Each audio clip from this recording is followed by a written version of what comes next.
volontaire, ce n'est pas précisément qu'il y a une perte de la transmission familiale locale qu'il y avait autrefois, et que les gens finalement ne savent plus très bien. Bon, dans le thermomètre solidariste, on voit que des parents disent, ben oui, on veut bien, on essaie de bien faire les repas, mais le problème c'est qu'à l'heure des repas, nos enfants, ils sont au snack avec leurs copains. Alors, qu'est-ce qu'on fait? Est-ce qu'il y a quelque chose qui pourrait remplacer cette transmission familiale, ou est-ce qu'on pourrait de nouveau la stimuler? Moi, je pense qu'on peut la stimuler. Et de toute façon, c'est un fait. C'est un fait qui n'est pas un fait pour la génération Y, c'est déjà ma génération. Je pense que ceux qui ont entre 40 et 50 ans aujourd'hui ont eu pour la plupart des parents qui travaillaient. Avec, et c'est pas une excuse de travailler pour mal bouffer, hein, mais simplement avec quand même ce côté perte de transmission familiale. Cela dit, la transmission familiale, c'est pas non plus... je crois qu'on l'idéalise beaucoup. Dans beaucoup de familles, on se transmet des mauvaises recettes de génération en génération. Il faut que ça s'arrête. Hein. Donc, non mais voilà, il faut arrêter. Je veux dire, j'ai pas envie d'idéaliser ni la transmission familiale des hypothèses. Quand vous interrogez un chef étoilé, vous lui demandez qu'est-ce qui t'a donné envie de cuisiner? Ah, la tarte aux pommes de ma grand-mère. Ok, mais j'ai envie ni d'idéaliser ça, même si moi j'ai beaucoup apprécié cuisiner avec mes deux grands-mères, mais il ne faut pas idéaliser ça, ni idéaliser Top Chef, ni l'un, j'ai envie de dire, ni l'un, ni l'autre, et garder les deux. Mais je pense que la rupture du lien familial se compense. On est dans une société de l'information. Il y a des blogs culinaires formidables, il y a des magazines. Dans les magazines, on trouve des informations culinaires tout à fait respectables. Évidemment, moi je plaide, c'est un plaidoyer pro domo meo, mais bon, soit. Donc je pense que effectivement les pouvoirs publics, mais aussi tout simplement l'opportunité commerciale, on n'a jamais publié. Il y a 10 ans, on nous disait ah c'est fini l'édition, c'est pourri, etc.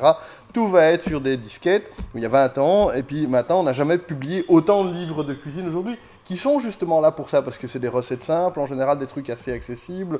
Après il y a des trucs compliqués et tout. Bon, le problème, c'est que le culinaire, le manger, est devenu une galaxie tellement vaste qu'on ne sait plus à quel sein se vouer. C'est-à-dire que celui qui, tout d'un coup, se réveille un matin... Il y a quand même un avantage au culinaire, c'est qu'on doit tous manger 3 fois par jour.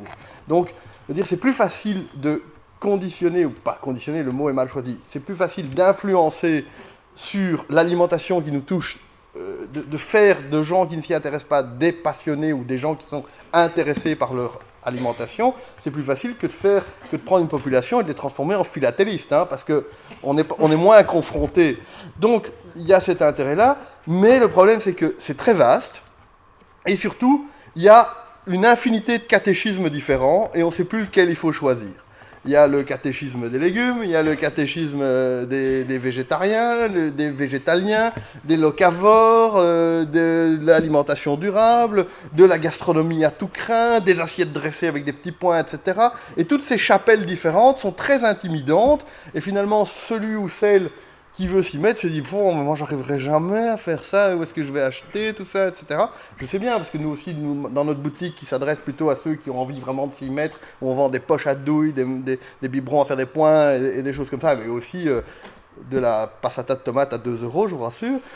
Donc, c'est vrai que c'est intimidant, parce que cette espèce il est difficile d'avoir des messages synthétiques, parce qu'en plus, les chapelles ne sont bien entendu pas d'accord entre elles, puisque la chapelle des anti-lait va vous dire que vous allez mourir si vous continuez à manger du Babybel.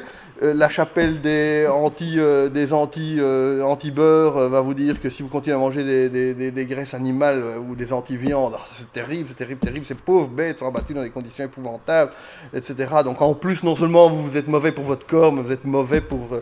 les animaux doués d'une conscience, etc. Enfin bref, donc il y a beaucoup de culpabilisations différentes, il y a beaucoup de messages positifs aussi, et donc je pense que ce qui est intéressant, ce sont les messages synthétiques, et il faut accepter, et chaque porteur de chapelle, et moi j'en suis, doit accepter aussi de réduire son message.